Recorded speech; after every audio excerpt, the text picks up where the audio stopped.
What's up, MMA fans? Today we are catching up with Daniel Wanderley, former trainer of Sergio Pettis and current trainer of Patricio Pitbull Freire. How are you, my friend? Doing very well, Marcelo.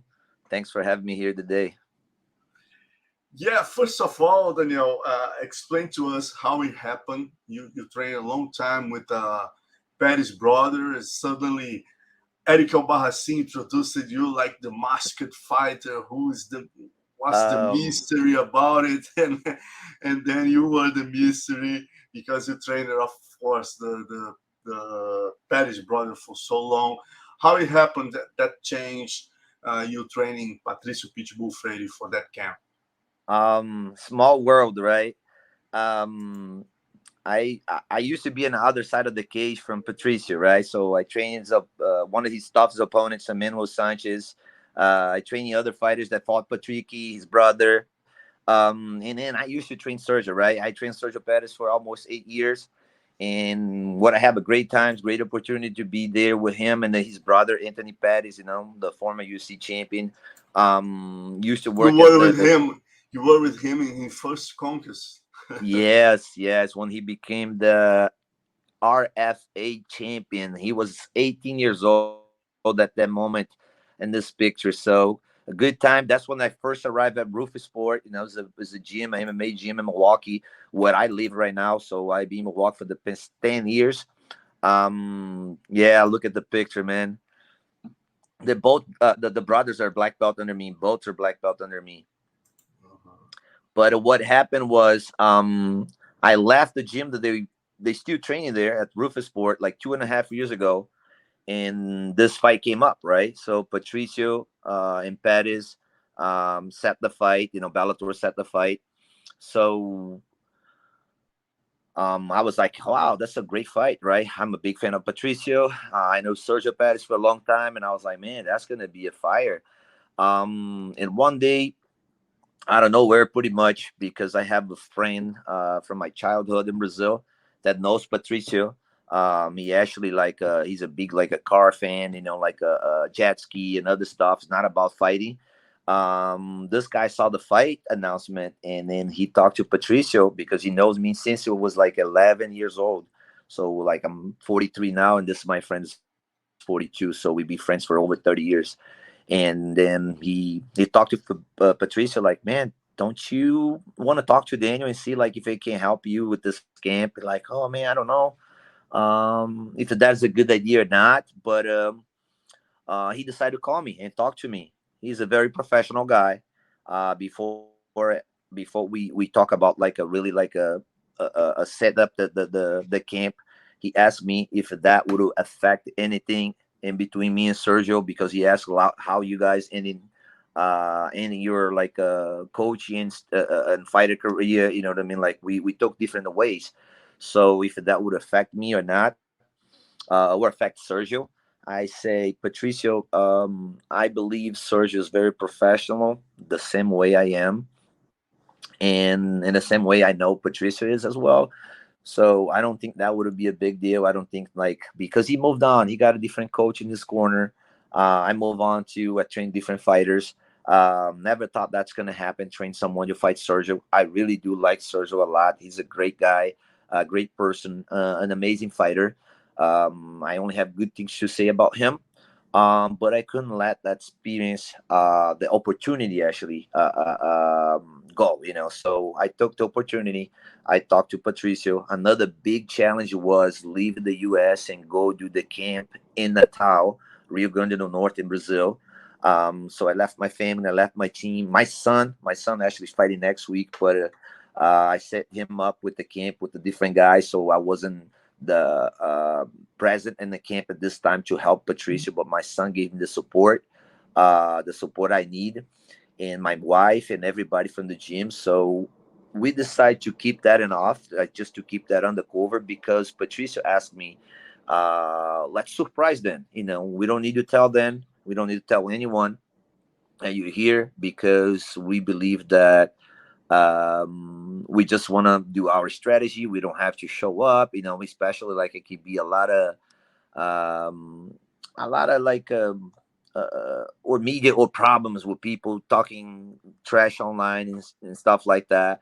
So we decided to keep that and just hiding that for everybody. And I have actually a great time. So be out of social media for like 6 weeks, pretty much, and like only post things about my gym that I wasn't there, but I just hide in everything. And then we had this amazing camp at the Pitbull brothers in Natal. Like, Yeah. where's a place that people don't know that place, but it is full of talent fighters and coaches. Yeah, tell us about that camp. You can see Henry Cerrudo, you can see Renan Barão, Patrick, Eric Albarracin, Yeah, Honey Jason too, one of the best Ronnie jiu-jitsu Jason. guys Yeah, out Ronnie there. Jason. Yeah, former Yeah, UFC yeah. fighter. Man, it was great to have Cejudo there to help us and give us like tips. It's very crazy, right? When Cejudo fought Sergio Pettis, I was in Sergio's corner. So when Cejudo get to the gym and then saw me, and he's like, "Man, what are you doing here?" He took my class actually in the first day, and after the class, he came up to me and then he was telling me how happy he was to have me and part of the camp for Patricio because he knows how professional I am and how good I am working with the fighters. And he's like, yeah, when we fought Sergio, we prepared very well. We knew that you were there in his corner, that he can bring good jiu-jitsu. But Cejudo was able to neutralize Sergio, take him down every round and win the fight by decision. And was nice to have him part of the camp as well, as a training partner. He just fought. He landed Natal 2 weeks after his last fight. So that shows like how bad he wants to get back to the top too, because he still want to fight Mhm. for the title, for the Uh, UFC title. with the experience of having trained both, what would you say are the strongest points of each one? Like Paris is good on that, and Um, Pitbull is good on that. Can you tell us about that? so I've been working with Sergio for a long time. I know him very well. In the last 6 weeks, I watch him more than ever because we have to make strategies, and he's a very talented fighter. He's a guy that managed his range very well. He's very good in point, and score points and keep the fight his way when he's up with the points. He also is very unpredictable. Like, he can do things when the people don't expect. We already know a lot of his like a spinny back, kicks or fist. He does like he's a very very how can I say he does acrobatic things. Like, he's a very talented fighter. He's young, Unorthodox but not fighter. yeah, not that young anymore. I believe he's 29 right now. I trained Sergio from when he was 18 to 26. But yeah, I seen that he's in his prime right now. I believe that he's gonna try to keep this fight in the distance, in the long distance, touching, moving away. And then if Patricio comes in, and he's gonna try to counter Patricio, I believe the Sergio doesn't want to go to the ground with Patricio. Um, because he's better on the feet, so he likes to keep the fights on the feet. I think Sergio's only have like a couple submissions. Is more than 25 fights, I believe. Just a couple submissions. I believe he wants to this fight on the feet, like he wants to keep that where he's better. On the other side, we have Patricio Pitbull, which is a guy that has knockout power, 11 knockouts, submission specialist too, 12 submissions, most wins in Bellator, most finishes in Bellator, and I believe he is the pound for pound #1 in Bellator, right? The guy that has more experience and more fights and more finishes. So I think Patricio has the advantage and have more power, right? But he looks better than ever, like faster because he's lighter right now. He's been doing the right thing to get here and make a weight with no problem, and then be coming back next day stronger. Strong the way he used to fight in a featherweight. I believe it's not going to be the same, but I believe the power he has is the key. If the fight keeps on the feet, if the fight goes to the ground, I believe Patricio has more advantage because both are black belt in jiu-jitsu, right? Sergio's my black belt. But I just know the experience that Patricio has in training, compete in jiu-jitsu and judo since he was like in a young age, as that like 9, 10 year old, the same way the Sergio did in Taekwondo. So I believe if the fight goes to the ground, Patricio has more advantage. It is a fight, you know. Anything can happen in a fight. We try to prepare the best way we can for any situation. So, but I see that's both ways. Like if the fights go to the ground, Patricio has more advantage. Fights stay on the feet, Sergio can control more the distance, or Patricio can use his knockout power and get it done. I see. And talking about other fighter you used to work with and is doing great. Tell us about Belal Muhammed. You're training him for a long time since the beginning. Tell us your experience about Belal Muhammed and what you expect him now in the top of welterweight division. Belal Muhammed, man, this guy's a great person too. Um, Hard work. Like he's the hardest work that I probably him and Paul Felder and now Patricio. I see you guys with 35 years old work like Patricio is amazing. But Bilal is a little younger. Paul at that time was a little younger too. And but Bilal Muhammad is like, man, he's a machine. He doesn't stop. He wants to train all day long. He has improved so much in the MMA game. He's a brown belt, Brazilian Jiu-Jitsu brown belt under me. I used to work with Bilal for many years. But the past 2.5 years, I haven't worked with him. But I do believe, I keep telling people, watch this guy, Belal Muhammad. His nickname is remember the name. Like, you know, you got to remember his name. And then he's making statements, man. After that fight, the last couple fights, when he fought, he got the revenge against Vicente Luque, and then he defeated Gilbert Burns the way he did. Man, I got no doubt about that he can come back and beat Kamaru Usman or Kobe, even Kobe. He wants that fight really bad. I don't know if you remember that, but back in the days, Bilal actually had my back because Kobe was talking so much trash against these Brazilians, and Bilal called him out to fight him, but he said, I will fight him because I have a Brazilian coach in my corner and I love Brazil.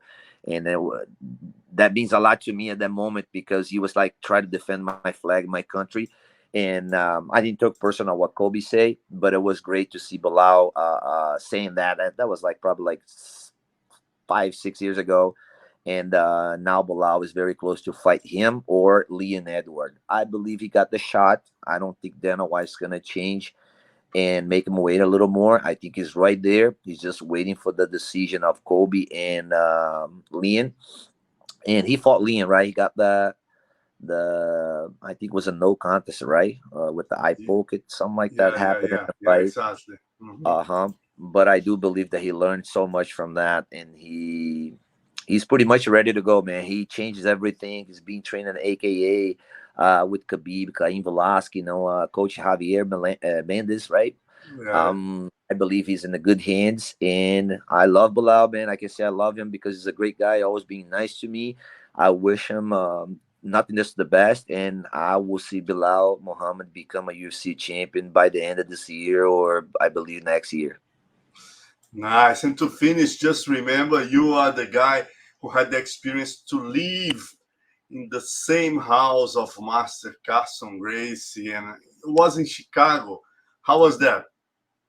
Oh yeah, man. And I'm here in a hotel, very near to the apartment that he used to live, where I used to live with him for a short period, but it was a great time. Carson Gracie, I have so many good memories with the Carson Gracie and his son as well, Carson Gracie Jr., who is still my master in Brazilian Jiu-Jitsu. My teacher, his name is Gutenberg. He's a black belt on the Carson, and he connected me with the Carson. So I'll never forget about to mention Gutenberg because he was the guy who made me who I am in Brazilian Jiu-Jitsu from my white to a black belt. And he connected me with Carson Gracie. What I can say is one of the most the great experience that I have in my life. You know what I mean? It was learning Jiu-Jitsu under Master Carson, be able to help him with classes at this academy at the HQ in Chicago, right? And right before he passed, I learned so much from him. I get to know him very well. All the stories that my teacher told me back in the days. I was living the moment with him, like listening like a French music, going to the Chipotle. This is one of the restaurants he used to go a lot. Starbucks. He used to love to drink the hot chocolate. He actually get me into the hot chocolate. So just good memories, man. The man with the heart that was bigger than him, his size. So he was a big dude, but his heart was bigger than him.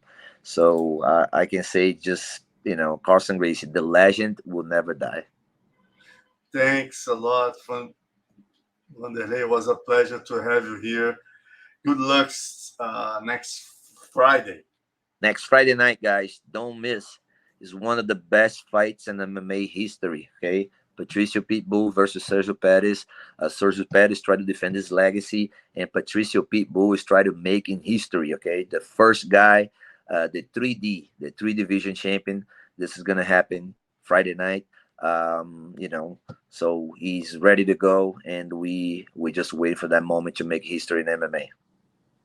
Thanks a lot. Bye bye, guys. Thank you. Bye.